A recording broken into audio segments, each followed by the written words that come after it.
I've How you just had doing? to find my 4-year-old's headphones because I've got a new laptop and my other headphones don't have the same connection. Okay, So fair yeah, enough. toddler headphones, but that you can hear me. Yeah, yeah, all good, yeah. I've All just been right, looking cool. through your photos actually. I've got a young boy called Rory as well, 4-year-old. Oh, have you? How old is he? Four. Oh, I've got a 4.5-year-old Dylan and I've got Rory. Okay. Yeah, All yeah, right, they're cool. good fun. I've got the equivalent of Liam and Noel. I have one that is insane and one that is a little bit more considered and quiet at the background. Okay. Do they work quite well together? Yeah, they do now. Yes, the last 4 years have been carnage, but I feel like we're slowly coming out of the trenches. Yeah, it's Yeah, been definitely. absolutely wild. Yeah, yeah, I can imagine. Well, yeah, thanks for coming on. Been Oh, thanks for having me. It's a pleasure. an admirer of your work for a while now. I think the first time came across your stuff was through Life. Oh, Or then it yeah. might have even been the Neat back then, but yeah, Life, I think. Yeah, no, I think that was first album for Life. Yeah, I love those guys. Yeah, yeah. Whereabouts are you based? So based in Sheffield now, lived all over, but been in Sheffield for the last 5 years. Okay, all right. And whereabouts did you grow up out of interest? So grew up in Liverpool Right. till I was about 10. Mum married a Cockney.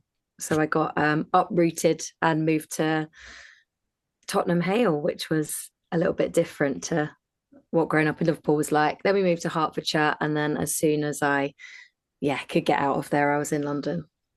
Yeah, fair. Yeah, what was that like at 10 years old? Was that a bit of a culture shock? Massively huge culture shock. Yeah.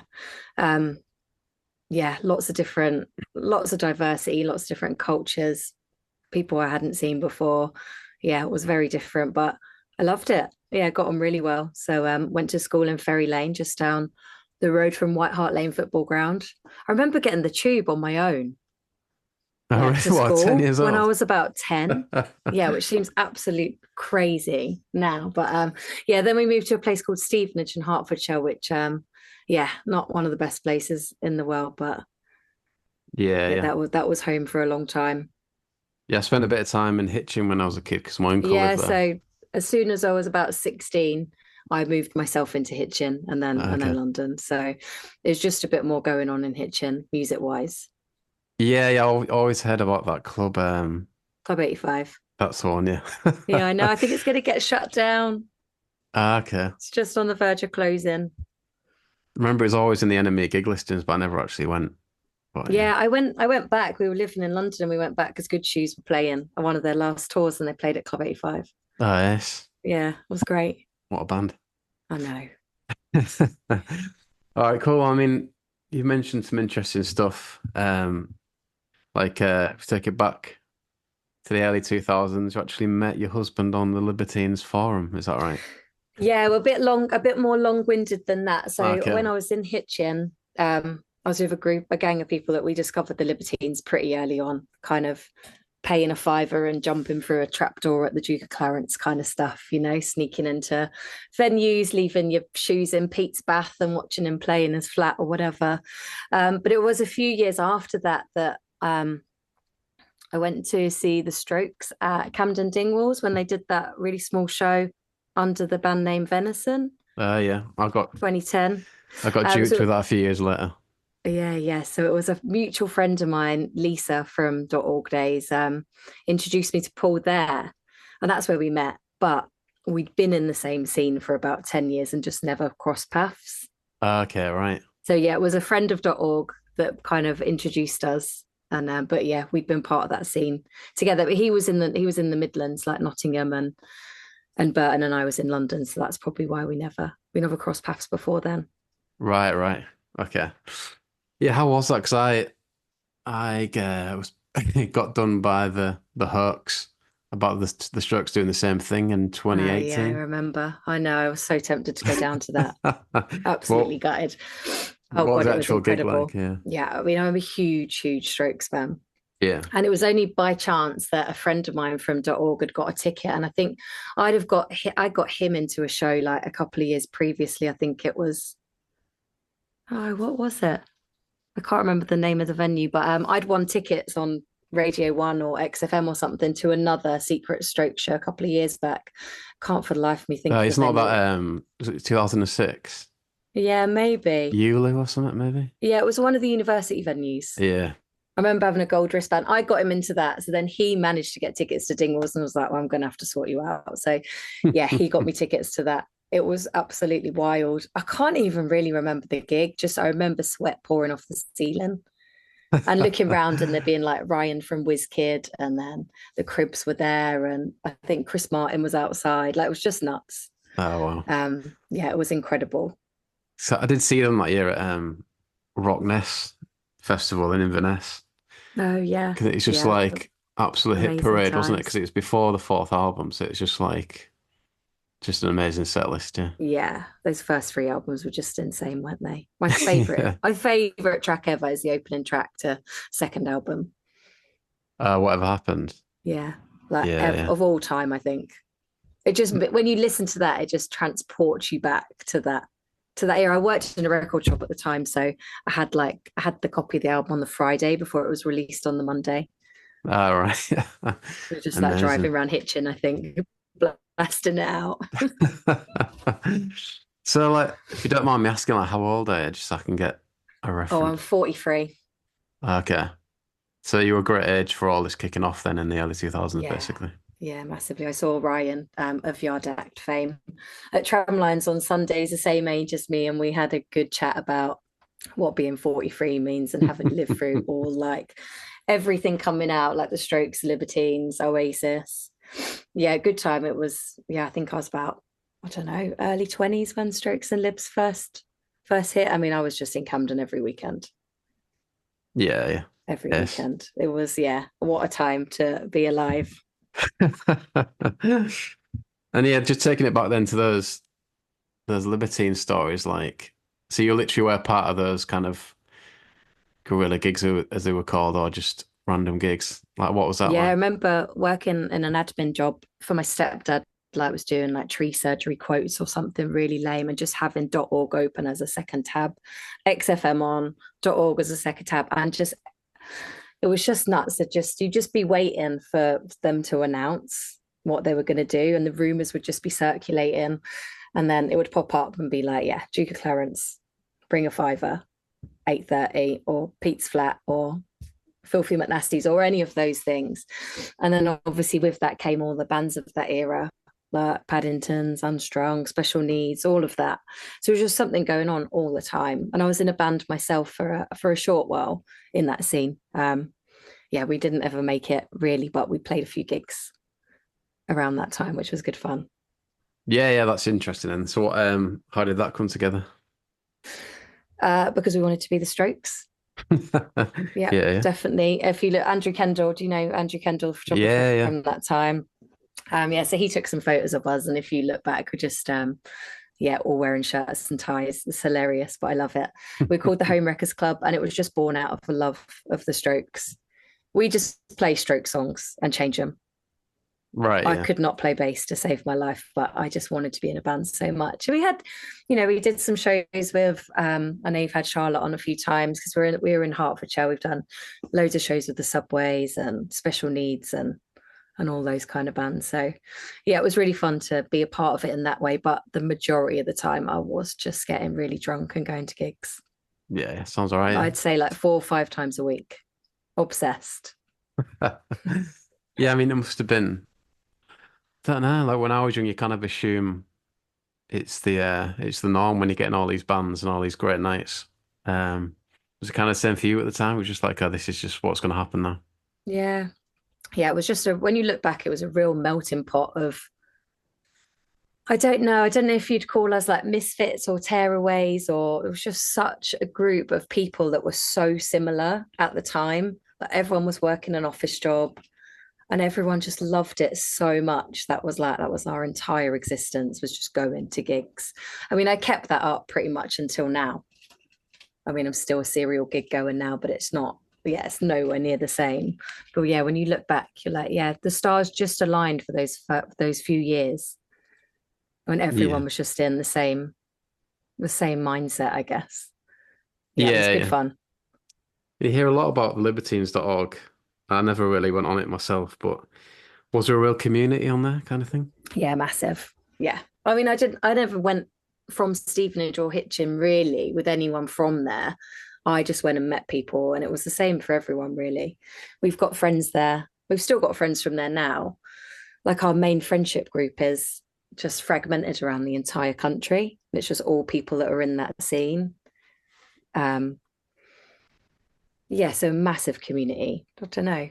Just like finally met people that felt the same way that you did.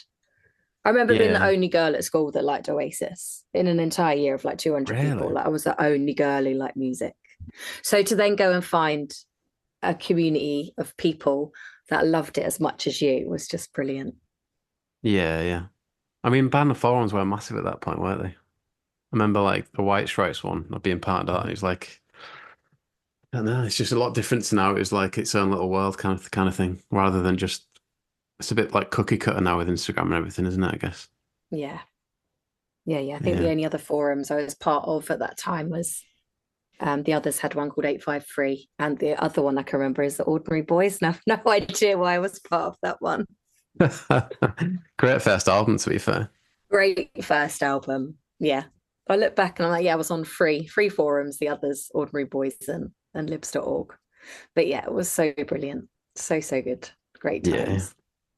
And then obviously you've managed to turn that kind of love of that of going to gigs and stuff into a career. Like, how did that kind of start?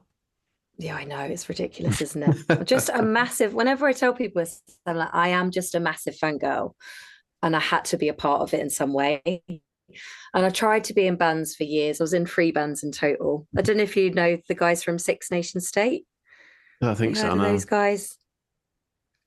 So I ended up joining a band with those guys, which was the last band I was in. We were called Listening Party. And we had some great fun. We played at Glastonbury, did some great shows. They had a bit of a following. They were around like the Montford and Sons, that kind of era when they were breaking out. Um, they had an amazing first album. We did some good stuff together, but just kept going on stage and just not feeling it anymore, getting really anxious, a lot of social anxiety, and I don't really know where it was coming from.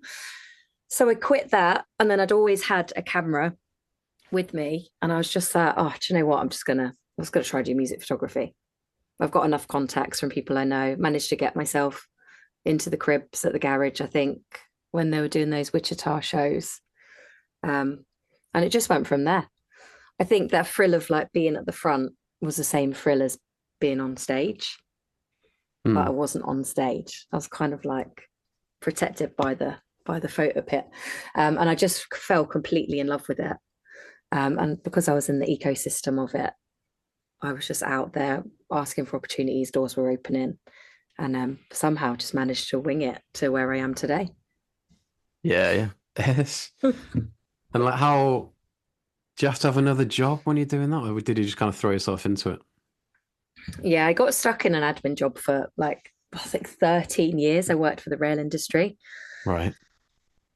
My main excuse for that was it paid my rent and I just went to gigs, and my whole entire existence outside of that was I had this world of music and I just go to work, do my job, um, get paid and pay my rent and everything and just live it going to gigs. So for so long I just did that. And my husband did the same. Then eventually we decided that, we wanted a little bit more out of life and not work these corporate jobs anymore. So he wanted to move into street food. I wanted to move into music photography. So we just did it on top of our normal jobs. So we both had corporate jobs and then both just worked at the weekends and the evenings, just grafting. I mean, we didn't have kids, but I have no idea how I would do that now. Um, and then just gradually and slowly we were able to just quit those jobs and turn what we do into, yeah, full-time jobs, I guess. Both self-employed now. Got a cafe in Sheffield. I do a bit of photography. He does a bit of the street food. And that's it. Sounds all right, Yeah. yeah. Yeah, Yeah, when did it's you good. We've leave? got Oh, obviously sorry. they've got yeah, moving to Sheffield enabled us to have a bit of a different lifestyle. We wouldn't have been able to do any of this in London. Yeah, yeah. I moved out of London about 5 years ago. Um, Yeah, same 2018. So that's okay. 6 years ago now. Yeah, 2018 we moved to Sheffield. Yeah, yeah. Yeah, how have you found that change? I don't really know how to sum it up. I feel like I miss London a bit, but then I was I couldn't go heartbroken. back, I don't think. Yeah, I was a bit. I was heartbroken. Nothing was happening in Sheffield. All bands were skipping us out. The tour, like no one toured Sheffield. It was Manchester Leeds. So we get like, I remember getting the train to Manchester to see Baby Strange on one of their tours, and they came on at 10 and we had to leave at 15:15 to get the train home. And I was just like, this is not good. This is not good.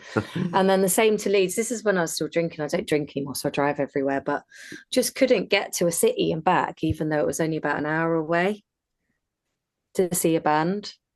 What on public transport, I mean, yeah. Then obviously, yeah, just none of the train times. The trains didn't run late enough to go to a gig and come back again. Mm. So yeah, I did really miss it.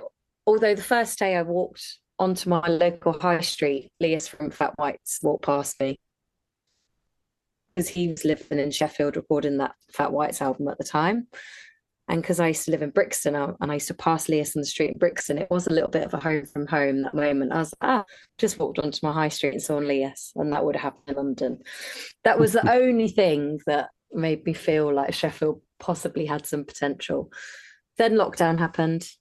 Then I had two children, basically back to back, a year apart. So sorry, are you saying Sheffield's improved then since you've been there? Yeah, I feel like it's got a real lovely scene at the minute. There's a few promoters that are really cultivating a younger scene here. There's a couple of new venues, and yeah, it feels like lots of bands are coming through now, which is really nice. Yeah, yes. And yeah, like how I mean, I've spoken with a few photographers on here. Kind of said, the key is to build good relationships with people, but I guess you're already doing that before you started taking photos type thing.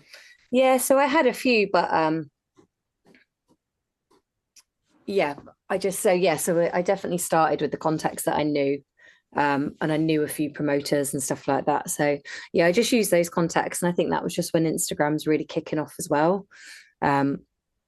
I don't know if it'd have the same impact now if I started today, but yeah, people were picking up on that and booking me for more things, and more opportunities came. I got in with Vice for a little while, ended up shooting Jamie T as one of my first ever portrait shoots, which was ridiculous because I was a massive fan, and I was like, I have no idea why I'm stood in front of Jamie T right now, but I am, and I'm gonna run with it. So I got some really great opportunities to begin with. I don't really know how that happened. I think when you're just in the ecosystem of it and you're nice and you're open and you deliver, it pays off.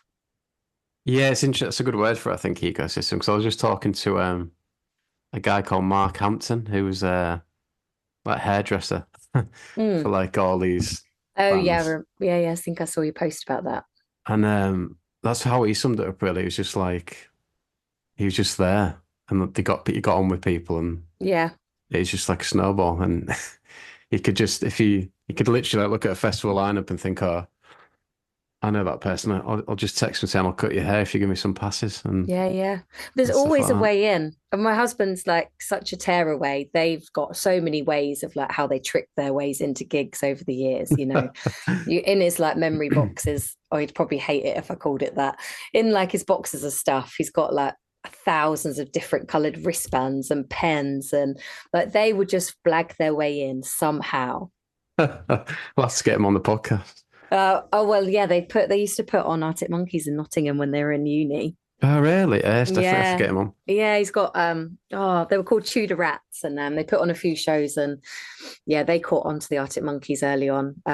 His best mate Dogged is a bit of a prolific, member of the audience, like the Big Jeff of London, I guess.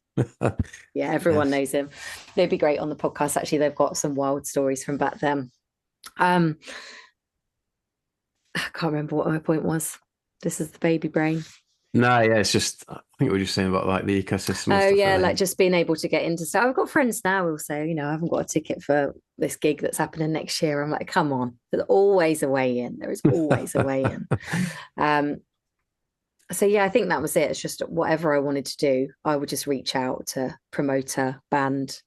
Even a couple of weeks ago when the Hives did that secret show at the Lead Mill in Sheffield, I just reached out to support band and got a photo pass within about 10 minutes. So if you don't ask. Yeah, yeah. That's the thing, Yeah. isn't it? Yeah, just putting yourself out there sometimes. Yeah, so which has been hard when you have kids and then you fall out of that ecosystem or you move out of London. You know, I thought for a while that maybe that kind of part of my life was over, Mm. but it's kind of coming back a little bit now. I think you've just got to have faith. It's all right to take a bit of time out. Yeah, do you think things are spreading around a bit more? Like you said, Yeah, Sheffield's kicking off a bit more and stuff. yeah, definitely. And then there's a lot of new photographers coming through. Media teams are changing. They're going more towards TikTok and social media than they are photography. So there's less work for photographers. But it's just adapting around that. You know, we've got our cafe, so I don't rely on music photography to pay my bills. Right, If I okay. did, I'd be in trouble. So I can just choose what I want to do. Yeah, I was going to ask Um, about that. Like, you say there's less work for photographers. Is it very hard to like monetize or turn into yeah, a I think career? if you're like in a if you're up there top tier, you're working for agencies, you're working for marketing teams at festivals, then you probably be all right. But those jobs are so few and far between. Yeah, yeah. So yeah, I've got a couple that I do, and I'm really grateful to do those. They're really hard work as well. You work in like 16-hour shifts. So yeah, a couple of those is enough for me, especially being away from the kids. I'm just about to head to, have you heard of Shambhala? I'm not sure. What's that? So it's like I'd say it's like Shangri-La Glastonbury, but on speed. Like it's just Okay. a carnival of a festival. It's beautiful. Lots of world music, lots of dance music. I've not been on that team for a few years, but I'm back this year. And Okay. I think I'm away for 5 nights for that one. So yeah, a couple of those a year. And I do So, a few weddings. I end up kind of doing music lawyers' weddings and, you know, roadies and stuff like that. Just from people I know, word seems to be spreading, which I do really enjoy doing the weddings. So I think if I can get a mix of music and weddings, work in the cafe, look after my boys, I'm kind of pretty content, really. yeah, yeah. Just taking me to the grand old age of 43 to be able to say anything close to that. So yeah, No, feel definitely. very lucky at the minute. Yeah, yeah. It's weird that when you said that festival, I realized that seeing someone is selling tickets for it on the marketplace at work. Oh yeah. But okay, then let's go to like some of your. Should have probably briefed you about this, but is there some more of memorable gigs or memorable shoots you've done from over the years? I guess for me, it all kicked off when I started working with idols. Right. So I just stumbled across them. They were playing the Moth Club, and it was one of those where everyone's telling you to listen to a band. And you're like, yeah, whatever. Yeah, Okay, yeah. okay. And then I was working for Loud and Quiet magazine. They asked me if I'd go down and shoot, and I was like, oh, everyone I know is going, so I might as well go. And yeah, just fell in love with them then. They were like nothing I'd seen. Just gave me that proper high you get when you go see a band for the first time and they're just completely nuts. You're like, what the fuck is this? Like, what is this? This is brilliant. This is gonna headline Glastonbury one day. So I started working with those guys. Like no one else was really onto them, and that's why um I got a lot of opportunities with them when I did.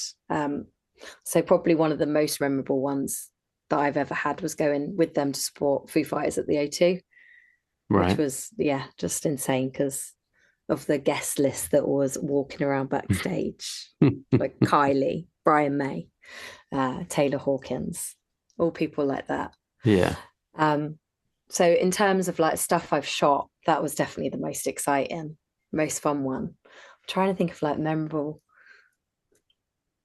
The Strokes at Alexandra Palace was good fun. If you remember that, I can't Oh, remember if wow. they were headlining or supporting. What, 2003? Oh, maybe. I think I'm getting confused with Libertines supporting Kings of Leon. Um, we threw one of our band CDs on stage and Julian picked it up and read out our name, which was Really? yeah, really That's exciting. ace. I think our singer had just a good aim. Used to play tournament disc as a kid. So he just had a really good frisbee arm on him. There's probably a Um, recording of that somewhere. yeah, The I audio is think probably there on is. YouTube. Yeah, I'm sure there is because I think it was recorded. Um, but yeah, do you mean like gigs I've been to? Yeah, yeah, I guess just a bit of both. They're like memorable gigs or memorable interaction with bands and stuff like that. Yeah, I think just all those Secret Libertine shows back in the day. Yeah. I remember one at Camden Barfly just being just completely nuts, like just everyone with like tops off, sweating, just. Is that when Black Wire supported? Was it when Pete just got out of prison or something? Yeah, but I don't know if it was earlier than then. I Okay, right. remember like the Von Bondies were there. All of Kings of Leon were like in the audience. Yeah, Barfly Really? only holds about 20 people. So Yeah. yeah, just one of those. Yeah, when you look back, you're like, wow, you'd pay thousands to be at that now, wouldn't you? Yeah, imagine the resale Everyone, tickets now. yeah, nuts. Everyone wearing the Libertines jackets because we were too young to know any different or any better versions of. Yeah, yeah. The rosemary beads and stuff. Yeah. Um, have you ever got to work with the little Libertines in some form or other? No, I haven't yet. No, I wouldn't even say I don't really know them. We never got to really chat with them that much. I think mostly we used to chat with Gary after shows, stuff like that. But yeah, not yet. I don't even know if I've shot them actually. Shot like Carl in his many different bands and stuff like that. But yeah, no, not that's one that I don't know if I'd even want to. Yeah, I know what you mean. So It's like people always say to me, the dream must be to get Pete and Carl, and it's like, well, I don't know if it maybe in is. 2002 it would have. Like if I could have shot them back then, I'd have been Yeah, chomping at yeah. the bit. It's like what can we say with the podcast with them now? It's all been said, really. Yeah. For It's me, all go yeah. on. No, it's just like more interesting to hear other people around it now, I think. Definitely, and the different stories they have. Oh, I did love Pete's interview on Louis Theroux. Oh You know, yeah, I that don't was think really I've laughed interesting, so much yeah. watching telly in a long, long time. I just get really excited about new bands now. Yeah, yeah. Like I haven't stayed in the past. Like I've carried on moving with new music. Like what Fontaines are doing is just absolutely insane at the minute. I love it. And just loads of new bands that are coming through. I get most excited when bands are on their first album, I think. No, definitely. It's like you can't replicate that kind of energy, can you? And then that's when I want to work with bands the most. Yeah, yeah. Is that when they have like the most enthusiasm, I obviously? think so. And they're just the most raw and the most up for it. And just, I guess they're grateful that it's happening. Yeah, yeah. Like they're happy to be there, happy for it to be happening. Yeah, I was saying something the other day. I can't work out if it's easier or harder for bands to make a name. Now, I know money is a different thing, but you hear about these bands getting to number one without even having a record deal and stuff. It's like, I don't know. Yeah, but is it going to be short lived because it's bands that have gone viral on TikTok or whatever, Okay, yeah. and it's only like a 30-second track and they've got millions of streams, but then how is it got any longevity in it? Yeah, yeah. I don't even know how the charts work now, to be fair. Is No, not TikTok sure. included? Don't know. I don't know. Well, I did go and see 86 TV's band on 86 TV's on an in-store on Monday, and they were still Yeah. scanning. The guy in the record shop was still scanning the chart sales thing because we used to have that in Okay, my right. record shop when I was like 16, and I'd always like not scan the Spice Girls and scan Oasis twice. So there's still a little bit of that going on, but I don't know how much influence that has. But I love that bands are always doing in stores because it's such a nice opportunity to see a smaller set. Yeah, yeah. I've been to a couple, yeah. That Yeah, seems like quite more of interesting. a more of a thing these days. Yeah, yeah. And it was at 1 o'clock, so I took my boys to their very first gig, All right, yes. which was really nice. Yeah, I've still not seen that band, really. I'll listen to them that much, to be honest. But I'll Oh, have it's to, really good. is it? Yeah. Yeah, really, really good. I'll have to give them a listen. So Yeah. where was this record shop that you worked in? In Stevenage, Okay, and right. they had one in Hitchin as well. It's called FL Moore, but yeah, long gone now. It was great. We used to get all the A&R come in. We're giving you tickets to shows. So Really? yeah, always like Cooler Shaker, Shed 7, TerraVision. It was like that kind of era. That's it. And then it just slowly started to filter out. More wholesalers came in, and yeah, slowly the kind of demise of record shops happened and it all shut down.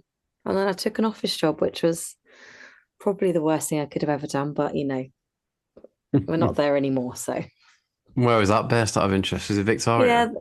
That was Hertfordshire to begin with, and then Okay, right. then I moved into London and got a job in one of the London offices. I did find the golden ticket job in the rail industry though, so I taught kids about railway safety. That was in the end. All right. Why did you go into schools? Yeah. Yes. So I went from a really boring data entry job to finding like there's got to be a really good job here somewhere, and I found it. There was only like 4 of them in the country, so yeah, it wasn't all bad, Yeah, yeah. but I'm And glad not then to be doing it anymore. always quite jealous of people who were like, so you like 18 in like 96?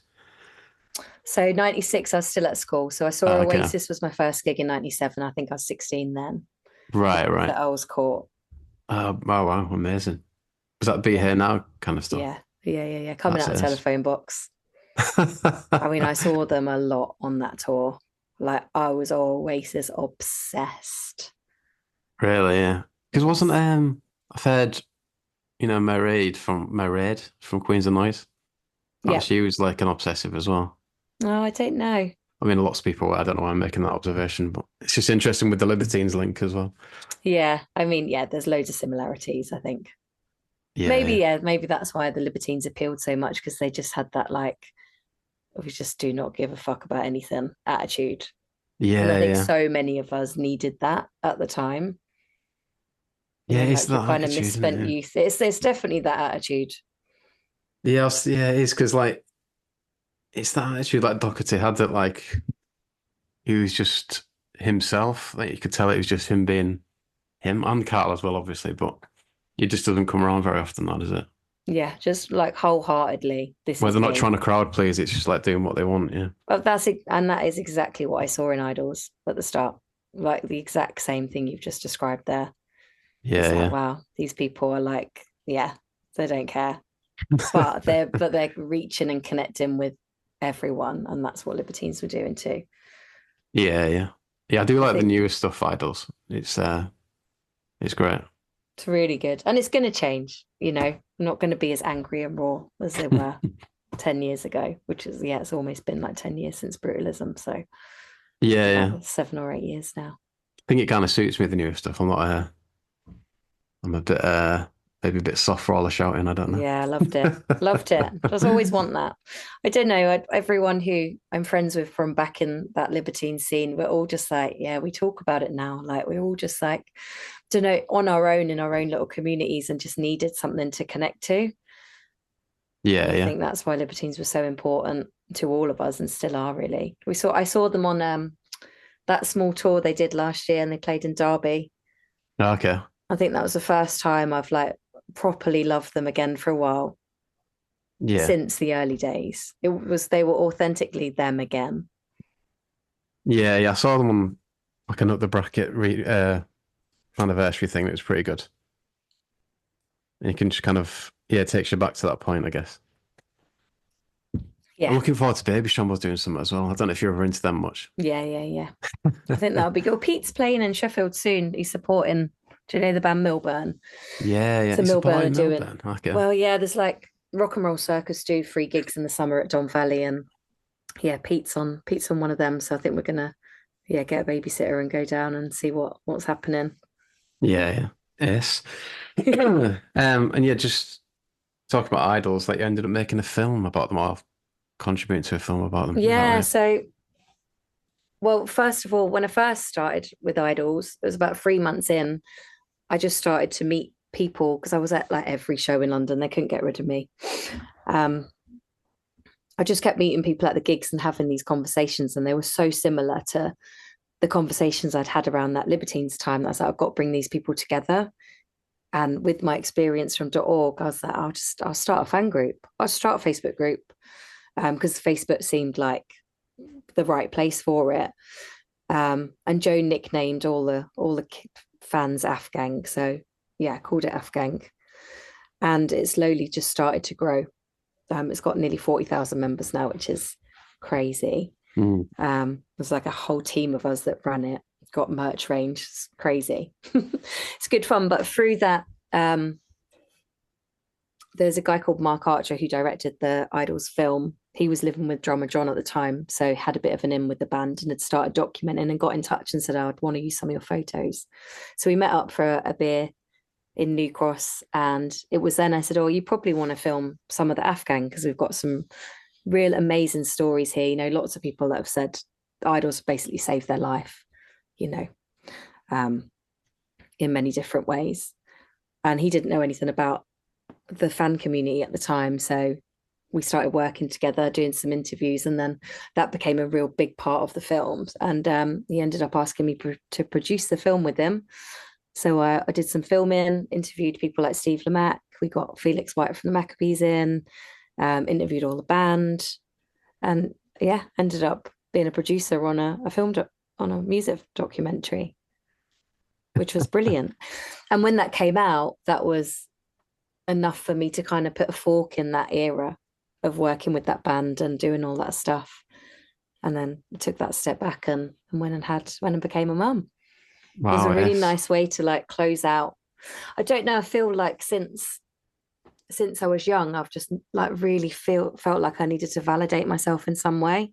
I know what you mean, yeah. Don't want to get deep, but you know, I had a pretty shit time growing up, and I think that's why we all clung on to bands like the Libertines, because it gave us that sense of community for the first time. And I just always that I need to do something. I need to prove myself to everyone. Mm. And I felt like doing that was finally, well, you've made a music documentary now. Like you can just pipe down and just like chill out a bit. And then I turned 40 and then had my boys, and yeah, I was like, okay, yeah, all right, I'm done. And now everything I do now is more organic and based on experience, and Yeah, it's yeah, doing things for the love of it kind of thing. yeah, doing things because I love it and not because I've got this like unnecessary need to prove myself. Yeah, yeah. I don't know, That's really maybe interesting. you feel similar, but No, I do, yeah. Like sounds similar to my yeah, to like my experience. And I guess and this podcast is part of it really. It's yeah, like definitely. I was in a band like that didn't go anywhere back in the day, and it's like It's this is my hard. this is my chance to like make something of it, you know, make Yeah. something of that experience and like yeah, yeah, I know what you mean. Definitely. So many people love this podcast as well, especially like me and my husband have been listening to it for a long time. Ah, nice one, So yeah, appreciate that. I mean, there's loads that needs to be done about this era, doesn't it? A friend of mine, Matt, who's been around that scene for ages, is a great writer who's basically wrote a book about it all. He's got Ah, like okay. so much that's ready to go. I There's think you like might have needs. messaged me about it, yeah. Is it Matt Pinder? Maybe, yeah, he's asking if you could use some of the quotes and stuff, yeah. Yeah, yeah. He's definitely got he's got an idea. He sadly lost his hearing earlier on in the year. Oh He's wow. got so he's doing a lot of work around one of um the disability that he's got, which is I don't know if I'm going to pronounce it, but it's like meteo disease. It's like a degenerative muscle disease, and he's lost his hearing, and he's just like a really rare one in a million people that this happens to. Oh, right. So but he's documented a lot of the scene, and yeah, he would be a really good person to yeah to work with on something if you're ever No, thinking yeah. about it. Oh, definitely, yeah. I mean, yeah, people someone messaged me the other day about trying to pull a film together about this scene. So I think something's going to come out because we've had a meet me in the bathroom. Feels like there needs to be a UK kind of version of that. I think so. There's a girl from America a girl called Katie. I don't know if you've come across her, but she filmed a lot. Like she interviewed my band. She All was right. interviewing a lot. So there's footage out there. It's just Red, don't give me any ideas. It's there Sounds. to be harvested. You should do it. Oh no, I'd love to, but similar to you, I've got a little boy, you know, and it's like I don't know, like how I can't imagine the amount of work that goes into producing a film. It must be long days. Yeah, it was a lot. We traveled a lot for it, but it came out maybe the first lockdown, the second lockdown, if it came out in the second year of lockdown.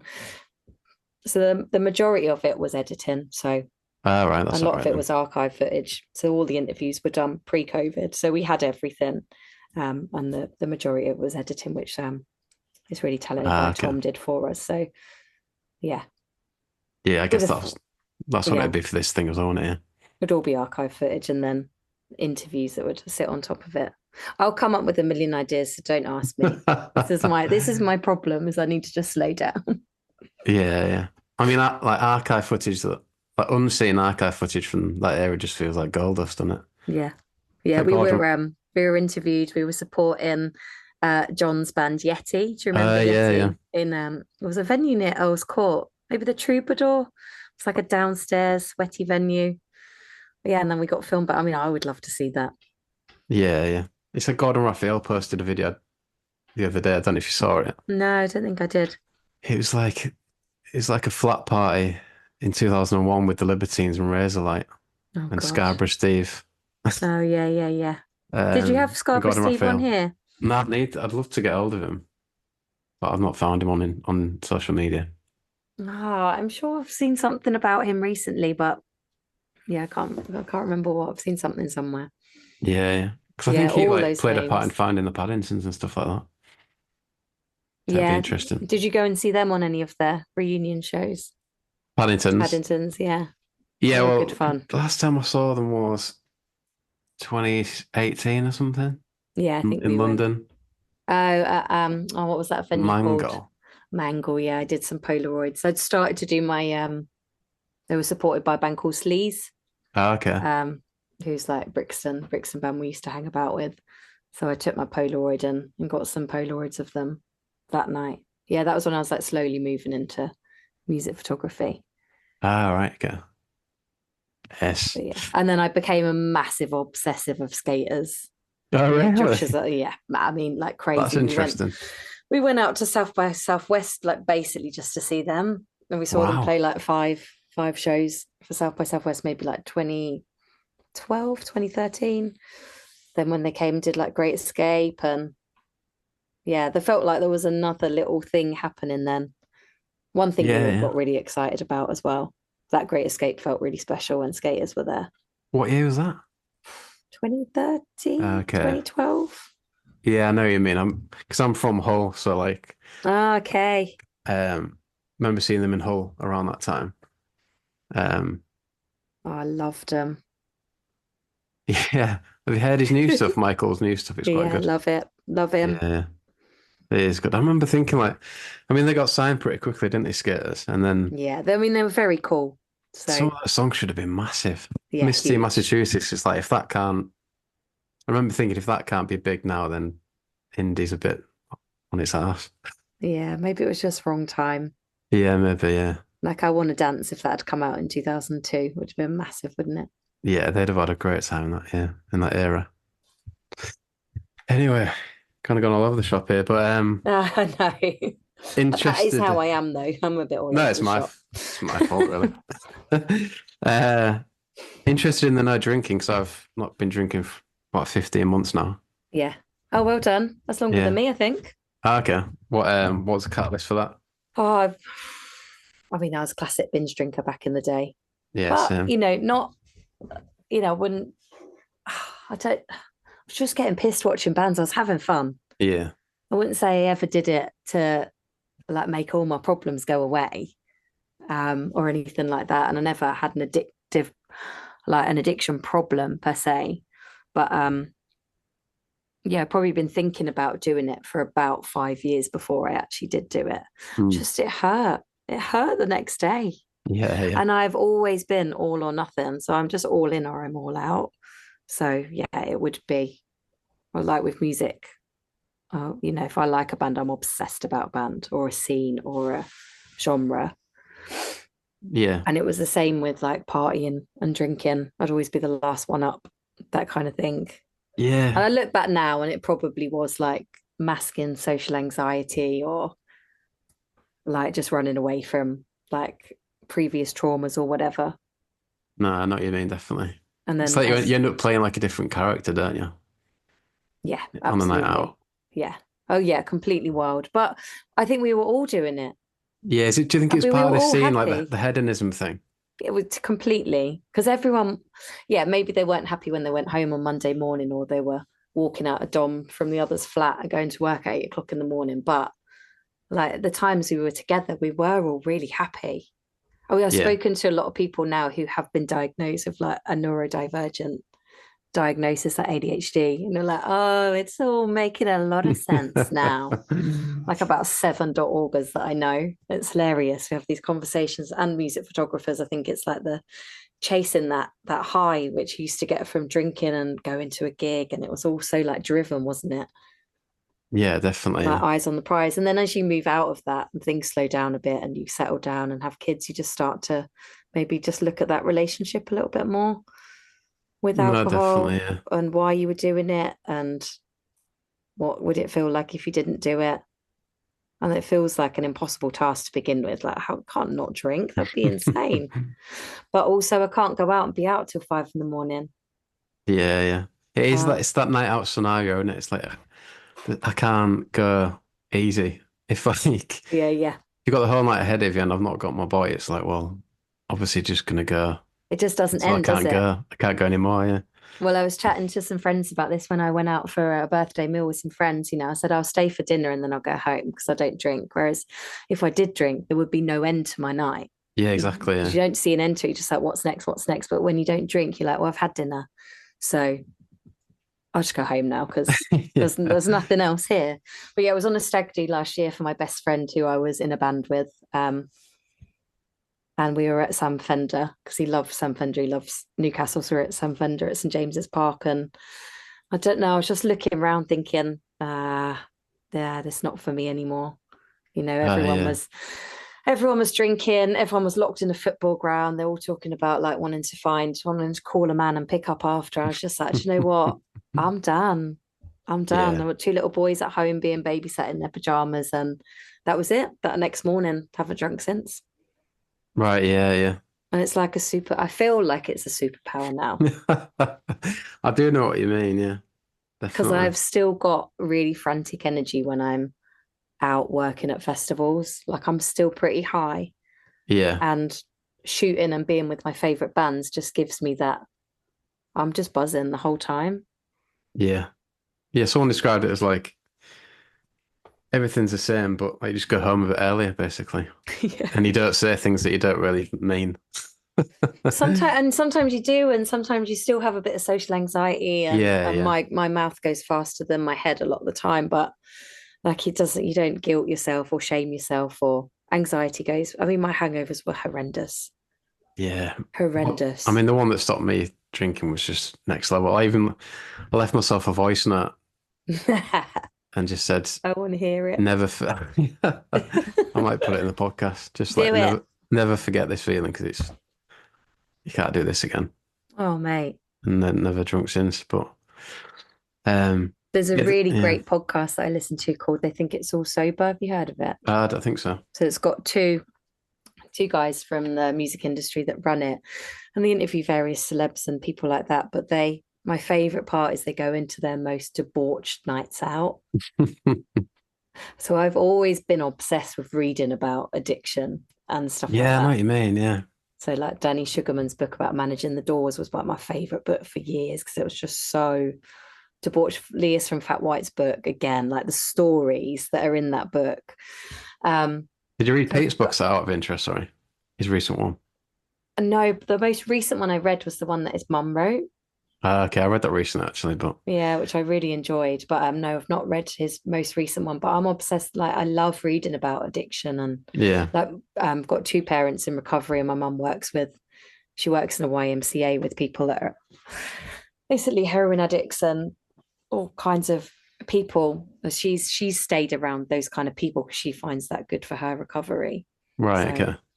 yeah, I don't know. I've got a fascination with it all, but I'm glad to be on the other side of it. No, yeah, definitely, yeah, yeah. I mean, yeah, like you say, like the experience of growing up, like, there's no way I wanted to put my boy through any of that. My kids will never see me drunk No, yeah, ever.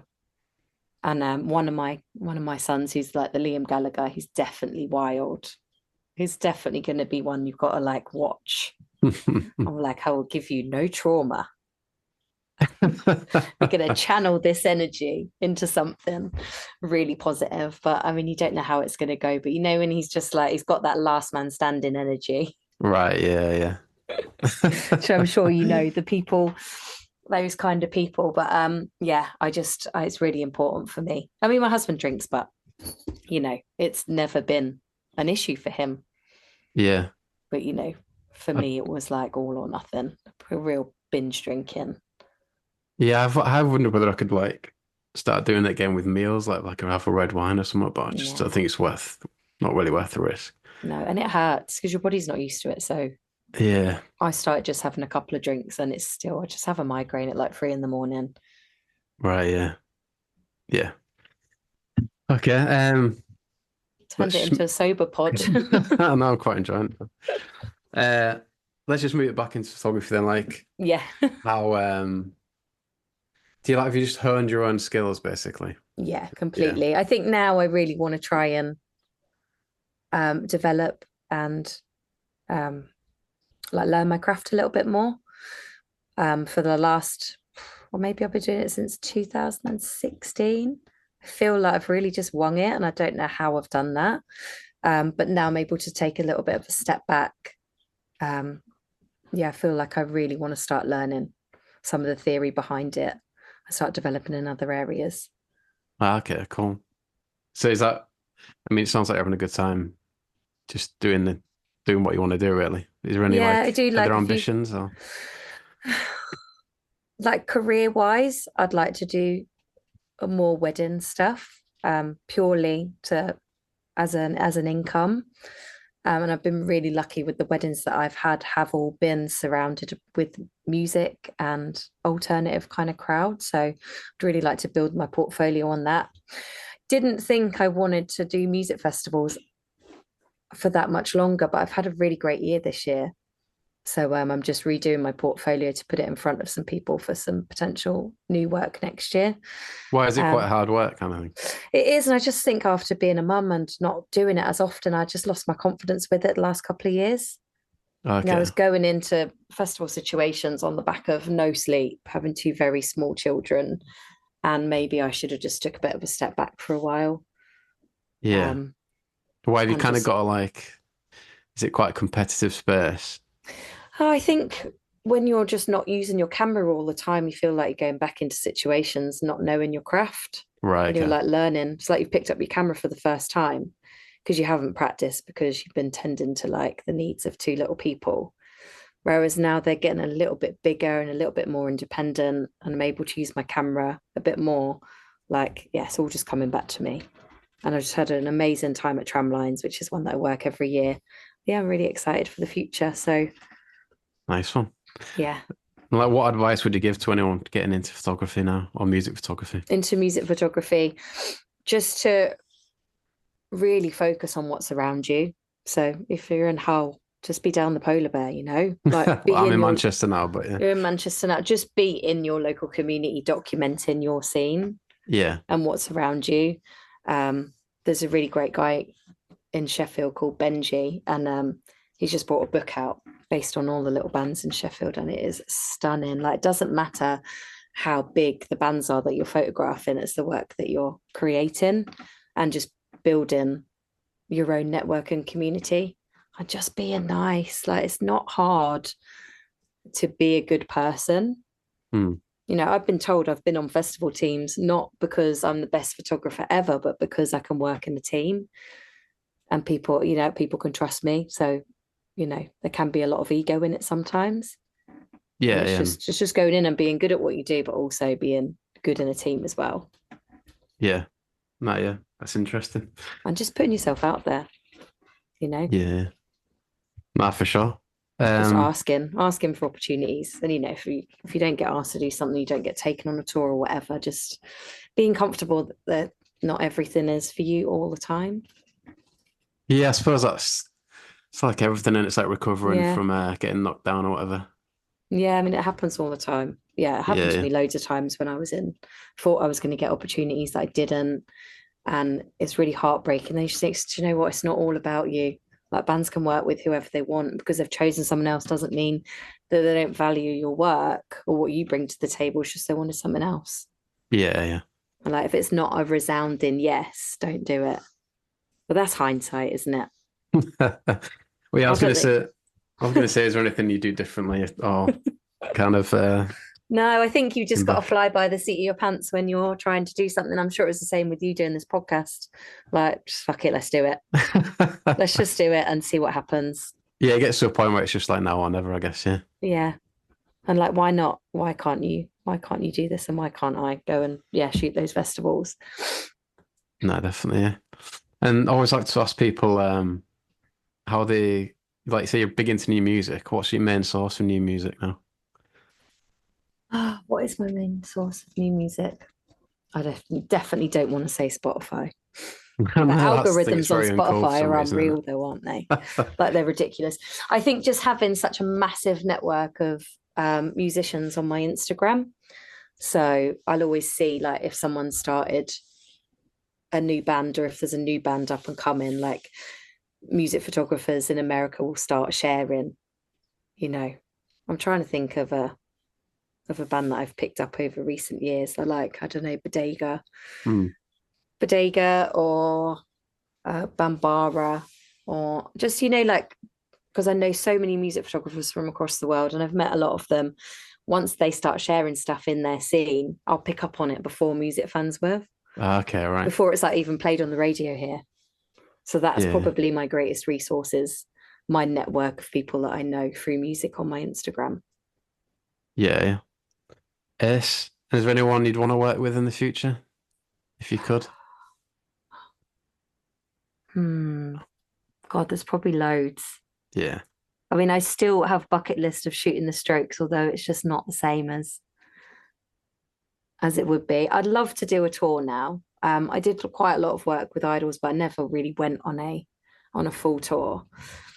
I'd love to do a tour with like someone from the 2000s, like the Streets or something like that. Just old Jamie T, or just to be a part of like those people that are my age. Yeah. I bet But the Streets still, live. I've still not seen the Streets live. I bet it's oh, great. so good. Just Mhm. I'd love to be a part of like the touring crew for something epic from back in the day. Yeah, yeah. Um, you Well, never Billy's know. reunion tour still to come, weren't there? Like, or Yeah, album tours to come from back in yeah, the yeah. day. Are you going to the Razorlight one? I actually can't go and I'm gutted. Where is it? I don't think. Is it Brixton Academy doing Okay. Up All Night? Right, right. I mean, it is a great album, isn't it? Did you go to the free Brixton shows where Razorlight supported Libertines?